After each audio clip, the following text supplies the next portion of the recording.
Hello friends, auto exam में आपका स्वागत है। मैं हूं सोनम और इस वीडियो में बात करने वाले दोस्तों जीव विज्ञान के महत्वपूर्ण प्रश्न। तो दोस्तों जो महत्वपूर्ण प्रश्न है आपके जीव विज्ञान के, उसके बारे में इस वीडियो में बात करने वाले दोस्तों, जो कि काफ़ी इम्पोर्टेंट प्रश्न लाए हैं। टॉप मोस्ट इम्पॉर्टेंट 40 MCQ हैं दोस्तों, जो कि आपके एग्जाम में हर बार पूछे जाते हैं क्वेश्चन। वो सब क्वेश्चन हम इस वीडियो में कराने वाले हैं दोस्तों। टोटल 40 क्वेश्चन कराने वाले हैं, तो वीडियो के अंत तक बने रहिएगा। वीडियो को पूरा देखना फ्रेंड्स। उससे पहले अगर आप हमारे चैनल पर नए हैं और चैनल अभी तक सब्सक्राइब नहीं किया, प्लीज़ चैनल सब्सक्राइब करना, ऑटो एग्जाम्स। तो दोस्तों चलिए चलते हैं पहले प्रश्न की तरफ। पहला प्रश्न है, जीव विज्ञान के जनक कौन है? तो हाँ दोस्तों, जीव विज्ञान हम लोग पढ़ने वाले हैं, तो जीव विज्ञान के जनक के बारे में जान लेते हैं। तो जीव विज्ञान के जो जनक हैं वो हैं आपके कौन? अरस्तु। ये आपका राइट आंसर होगा दोस्तों। अरस्तु जो है वो जीव विज्ञान के जनक हैं। इनको इंग्लिश में अरिस्टोटले कहा जाता है। यहाँ पे देखिए, ये हैं अरस्तु, अरिस्टोटले द फादर ऑफ बायोलॉजी। तो ये है भाई फादर ऑफ बायोलॉजी, जीव विज्ञान के जनक आपके अरस्तु। इनके बारे में इंपॉर्टेंट पॉइंट्स देख लेते हैं। इंपॉर्टेंट पॉइंट्स से जीव विज्ञान का जनक अरस्तु को माना जाता है। फादर ऑफ बायोलॉजी, जीव विज्ञान शब्द को 1802 ईस्वी में लैमार्क और ट्रेविरस ने दिया था। तो शब्द ये दोनों दिए थे, लैमार्क और ट्रेविरस, और जनक जो है भाई अरस्तु को माना जाता है। चलिए चलते हैं आगे अगले प्रश्न की तरफ।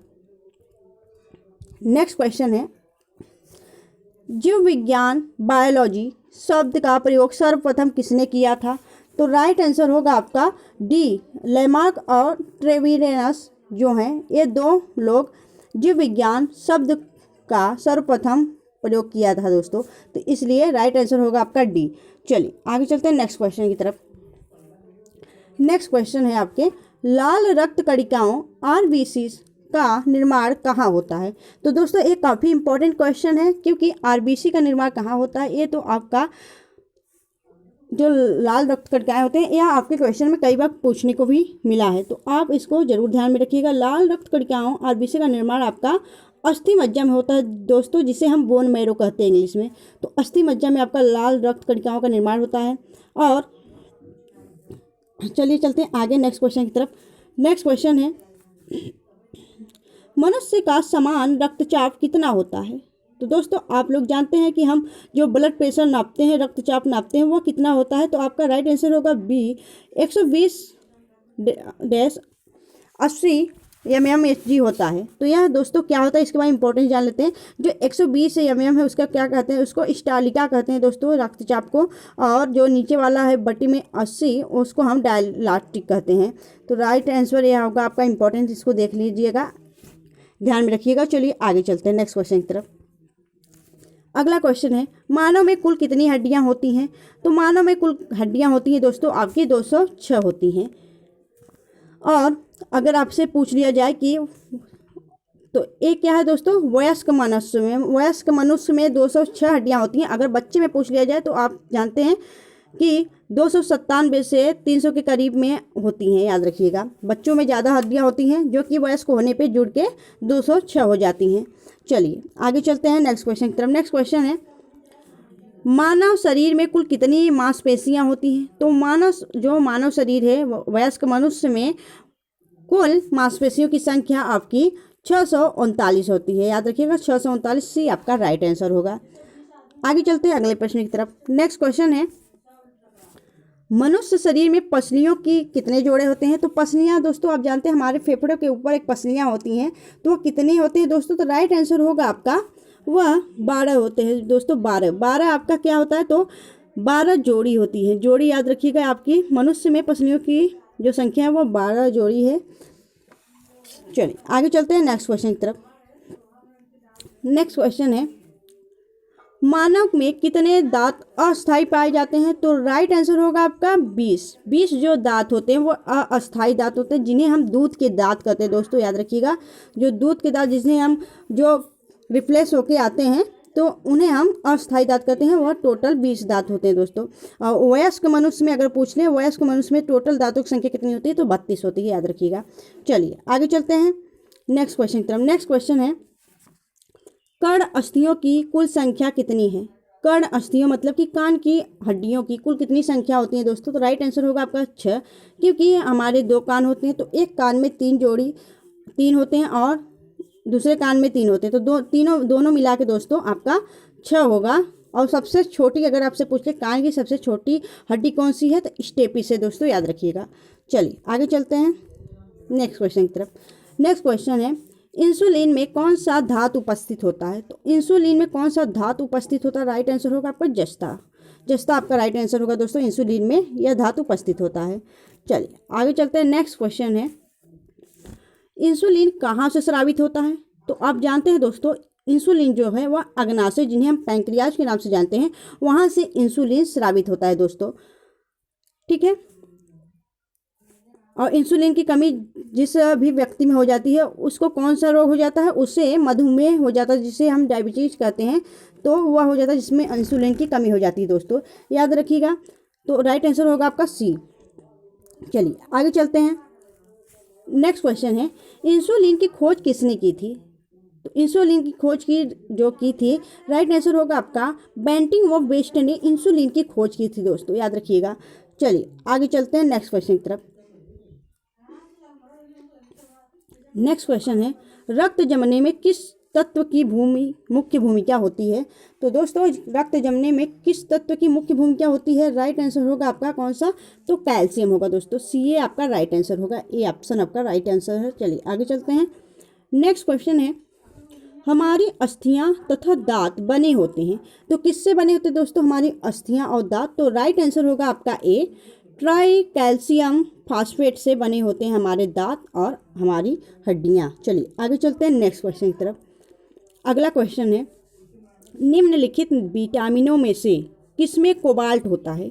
तो दोस्तों निम्नलिखित विटामिनों में से कौन से विटामिन में कोबाल्ट पाया जाता है? तो राइट आंसर होगा आपका B, option B, vitamin B12 में कोबाल्ट पाया जाता है दोस्तों। और इसका रासायनिक नाम क्या है? इसका रासायनिक नाम है साइनोकोबालामीन। चल आगे चलते हैं नेक्स्ट क्वेश्चन की तरफ। अगला क्वेश्चन है आपका, डीएनए का डबल हेलिक्स मॉडल किसने दिया था? तो दोस्तों डीएनए का हेलिक्स डबल मॉडल जो है दोस्तों आपका राइट आंसर है, जो ऐसे डीएनए का वो है आपका फिगर, तो इस डीएनए का डबल हेलिक्स मॉडल को किसने दिया था? तो राइट आंसर होगा आपका वाटसन व क्रिक ने दिया था दोस्तों, याद रखिएगा। चलिए आगे चलते हैं नेक्स्ट क्वेश्चन की तरफ। अगला क्वेश्चन है, मानव में कुल कितने प्रकार के दांत होते हैं? तो मानव में कुल आपके 4 प्रकार के दांत होते हैं। कौन कौन से? तो राइट आंसर होगा आपका 4 प्रकार के दांत होते हैं। कौन कौन से दोस्तों? तो इंसाइजर, कैनाइन, प्रीमोलर और मोलर, 4 प्रकार के दांत आपको पाए जाते हैं। चलिए आगे चलते हैं नेक्स्ट क्वेश्चन की तरफ। अगला क्वेश्चन है, अरक्तता जिन्हें हम एनीमिया कहते हैं किसकी कमी से होता है? तो हमारे शरीर में एनीमिया किसके कारण कमी से होता है दोस्तों? तो राइट आंसर होगा आपका हीमोग्लोबिन। तो दोस्तों यहाँ पे आरबीसी नहीं दिया, तो हीमोग्लोबिन में आरबीसी पाया जाता है, इसलिए हम हीमोग्लोबिन की टिक करेंगे। अगर आपके ऑप्शन में आरबीसी दिया रहेगा तो आप आरबीसी को टिक करना, क्योंकि अरक्तता जो एनीमिया है वह आरबीसी की कमी से होता है, और आरबीसी कहाँ पे आता है? हीमोग्लोबिन पाया जाता है। चलिए आगे चलते हैं नेक्स्ट क्वेश्चन की तरफ। अगला क्वेश्चन है, पीयूष ग्रंथि शरीर में कहाँ अवस्थित होती है? जो पीयूष ग्रंथि होती है दोस्तों कहाँ अवस्थित होती है, जिन्हें हम मास्टर ग्रंथि के नाम से भी जानते हैं, मास्टर ग्लैंड। तो राइट आंसर होगा आपका वह आपके मस्तिष्क के नीचे स्थित होता है पीयूष ग्रंथि। चलिए आगे चलते हैं नेक्स्ट क्वेश्चन की तरफ। अगला क्वेश्चन है, मानव रक्त का पीएच मान कितना होता है? तो दोस्तों आप लोग को इतना तो जरूर पता होना चाहिए कि हमारे जो रक्त है, हमारे रुधिर है, उसमें उसका पीएच मान कितना होता है, पीएच वैल्यू कितना होता है। राइट आंसर होगा आपका 7.4 आपका राइट आंसर होगा, हमारे मानव शरीर का पीएच मान होता है। चलिए आगे चलते हैं नेक्स्ट क्वेश्चन की तरफ। अगला क्वेश्चन है, शरीर में सबसे बड़ी अंतःस्रावी ग्रंथि कौन सी है? यह भी क्वेश्चन आपके एग्जाम में कई बार पूछने को मिला है, स्टॉप मार्क करिएगा। शरीर में जो सबसे बड़ी अंतःस्रावी ग्रंथि है वह आपकी कौन सी है? तो राइट आंसर होगा आपका थायराइड ग्रंथि है, याद रखिएगा थायराइड। चलिए आगे चलते हैं नेक्स्ट क्वेश्चन की तरफ। नेक्स्ट क्वेश्चन है, पेनिसिलिन की खोज किसने की थी? मार्क करिएगा, इंपॉर्टेंट पॉइंट्स है। पेनिसिलिन की खोज की बात करें तो वह आपके किसने किया था? तो अलेक्जेंडर फ्लेमिंग ने किया था, अलेक्जेंडर फ्लेमिंग ने किया था दोस्तों। और एडवर्ड जेनर किसने की थी? एडवर्ड जेनर ने आपका चेचक का खोज किया था। चलिए आगे चलते हैं नेक्स्ट क्वेश्चन की तरफ। अगला क्वेश्चन है, जीवाणु की खोज किसने की थी? तो जीवाणु की खोज दोस्तों आपका राइट आंसर होगा किसने की थी? तो आपके लिवेनहॉक ने जीवाणु की खोज की थी। रॉबर्ट हुक की बात की तो इन्होंने सेल की खोज की थी दोस्तों, 1665 में इन्होंने सेल की खोज की थी। मेंडल किस किया था? तो इन्होंने अनुवांशिकी की खोज की थी दोस्तों, याद रखिएगा। चलिए आगे चलते हैं नेक्स्ट क्वेश्चन की तरफ। अगला क्वेश्चन है, पचे हुए भोजन का अवशोषण किस आंत में होता है? तो राइट आंसर होगा पचे हुए जो भोजन होता है उसका अवशोषण आपका छोटी आंत में होती है, याद रखिएगा। चलिए छोटी आंत में होती है, आपका राइट आंसर होगा। चलिए आगे चलते हैं नेक्स्ट क्वेश्चन की तरफ। अगला क्वेश्चन है, लार में कौन सा एंजाइम पाया जाता है? तो दोस्तों हम जब कोई खाना खाते हैं तो हमारे मुंह में जो जीभ होती है वहाँ पे लार बनता है, उसी की सहायता से हमें भोजन निगलने में सहायता मिलती है। तो जो लार होता है उसमें कौन सा एंजाइम पाया जाता है जो कि काफ़ी फायदेमंद होता है? तो राइट आंसर होगा आपका टाइलिन, टाइलिन एंजाइम पाया जाता है आपके लार में। चलिए आगे चलते हैं नेक्स्ट क्वेश्चन की तरफ। अगला क्वेश्चन है, मनुष्य के हृदय में कितनी कोष्ठी होती हैं? तो आप जानते हैं कि जो मनुष्य का हृदय है वह 4 लोब्ड का होता है, तो आपका राइट आंसर होगा 4 कोष्ठी होता है दोस्तों। तो मनुष्य का हृदय आपका 4 कोष्ठी होता है। और एक वयस्क मनुष्य 1 मिनट में कितनी बार सांस लेता है? तो 72 बार सांस लेता है, याद रखिएगा, आपका राइट आंसर होगा। चलिए आगे चलते हैं नेक्स्ट क्वेश्चन की तरफ।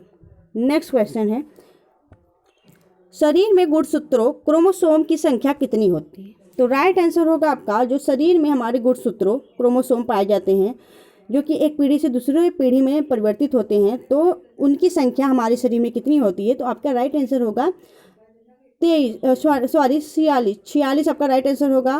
46 आपका राइट आंसर होगा, जो कि 23 जोड़े में होते हैं, तो 23 होते हैं, तो आपका टोटल होंगे 46। चलिए आगे चलते हैं नेक्स्ट क्वेश्चन की तरफ। अगला क्वेश्चन है, शरीर की सबसे बड़ी कोशिका का नाम बताइए। तो दोस्तों राइट आंसर होगा आपको, शरीर की जो सबसे बड़ी कोशिका है वह आपकी तंत्रिका तंत्र है दोस्तों। जो रीढ़ की हड्डी होती है वह आपकी तंत्रिका तंत्र शरीर की सबसे बड़ी कोशिका है। चलिए आगे चलते हैं नेक्स्ट क्वेश्चन की तरफ। अगला क्वेश्चन है, शरीर में अमीनो अम्ल की संख्या कितनी होती है? तो दोस्तों हमारे शरीर में अमीनो अम्लों की संख्या आपकी 20 होती है। बी आपका राइट आंसर होगा। चलिए आगे चलते हैं नेक्स्ट क्वेश्चन की तरफ। नेक्स्ट क्वेश्चन है, मूत्र किसके कारण दुर्गंध देता है? तो दोस्तों मूत्र जो होता है वह किसके कारण दुर्गंध देता है? तो राइट आंसर होगा आपका यूरिया के कारण। हमारे मूत्र में यूरिया की मात्रा पाई जाती है, तो जिसके कारण यह दुर्गंध देता है। चलिए आगे चलते हैं नेक्स्ट क्वेश्चन की तरफ। अगला क्वेश्चन है, मानव मूत्र जो है वह अम्लीय है, उसका पीएच मान कितना होता है? तो मानव मूत्र का पीएच मान कितना होता है? तो राइट आंसर होगा आपका राइट आंसर होगा दोस्तों 6 आपका राइट आंसर होगा। 6 पीएच मान होता है, यूरिन का जो पीएच मान है वह 6 होता है। चलिए आगे चलते हैं नेक्स्ट क्वेश्चन की तरफ। अगला क्वेश्चन है, विटामिन ए संचित रहता है। तो विटामिन ए जो होता है वह हमारे शरीर में कहाँ पे संचित होता है? तो राइट आंसर होगा आपका यकृत में संचित होता है, हमारे लीवर में संचित होता है विटामिन ए। चलिए आगे चलते हैं नेक्स्ट क्वेश्चन की तरफ। अगला क्वेश्चन है, शरीर में टिबिया नामक हड्डी कहाँ पाई जाती है? तो हमारे शरीर में टिबिया नामक जो हड्डी होती है वह हमारे पैरों में पाई जाती है, याद रखिएगा।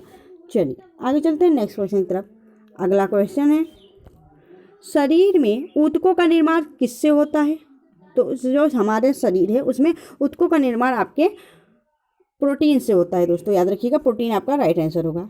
चलिए आगे चलते हैं। अगला प्रश्न है, मस्तिष्क का बड़ा भाग क्या कहलाता है? तो जो हमारा मस्तिष्क का हेड है दोस्तों वह काफ़ी इंपॉर्टेंट होता है, तो उसका जो बड़ा भाग होता है उसे हम क्या कहते हैं? तो राइट आंसर होगा आपका प्रमस्तिष्क कहते हैं, सेरिब्रम कहते हैं दोस्तों, वो हमारे मस्तिष्क का सबसे बड़ा भाग होता है। ठीक है, याद रखिएगा। चलिए आगे चलते हैं नेक्स्ट क्वेश्चन की तरफ। अगला क्वेश्चन है, मानव त्वचा का रंग बनता है।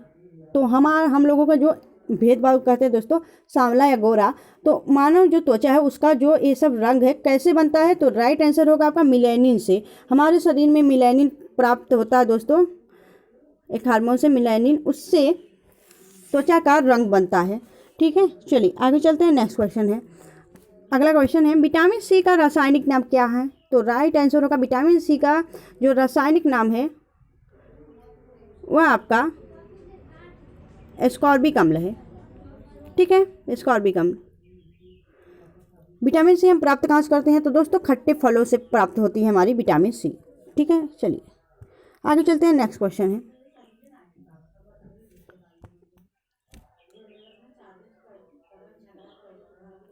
गुर्दे किडनी का कार्यात्मक इकाई है, तो गुर्दे जिन्हें हम किडनी कहते हैं उनका कार्यात्मक इकाई क्या है, तो उसका कार्यात्मक इकाई है आपका नेफ्रॉन, बी आपका राइट आंसर होगा। चलिए आगे चलते हैं अगले प्रश्न की तरफ। वृद्धि हार्मोन्स कहाँ से स्रावित होता है, तो जो वृद्धि हार्मोन्स होता है दोस्तों वह आपके कहाँ से स्रावित होता है, तो राइट आंसर होगा आपका पिट्यूटरी ग्लैंड से। पिट्यूटरी ग्लैंड से आपके वृद्धि हार्मोन स्रावित होता है, याद रखिएगा। चलिए आगे चलते हैं अगले प्रश्न की तरफ। नेक्स्ट क्वेश्चन है पित्त कहाँ से स्रावित होता है, तो पित्त जो है वो दोस्तों आपका राइट आंसर होगा यकृत से स्रावित होता है। यकृत से स्रावित होता है आपका पित्त, याद रखिएगा। तो दोस्तों आपको क्लास कैसी लगी आप हमें प्लीज़ कमेंट करके बताएं, और अगर अच्छी लगी हो, हेल्पफुल लगी हो, तो प्लीज़ वीडियो को लाइक करना, शेयर करना। अगर आप हमारे चैनल पर नए हैं और चैनल अभी तक सब्सक्राइब नहीं है तो प्लीज़ चैनल सब्सक्राइब करना, ऑटो एग्जाम और बेल आइकन प्रेस करना, जिससे कि हमारी वीडियो की नोटिफिकेशन आप लोगों तक पहुँचती रहे और आप लोग अपनी तैयारी मजबूती से करते रहें। तो दोस्तों थैंक यू, मिलेंगे से आपके नेक्स्ट वीडियो में, तब तक के लिए bye bye and take care.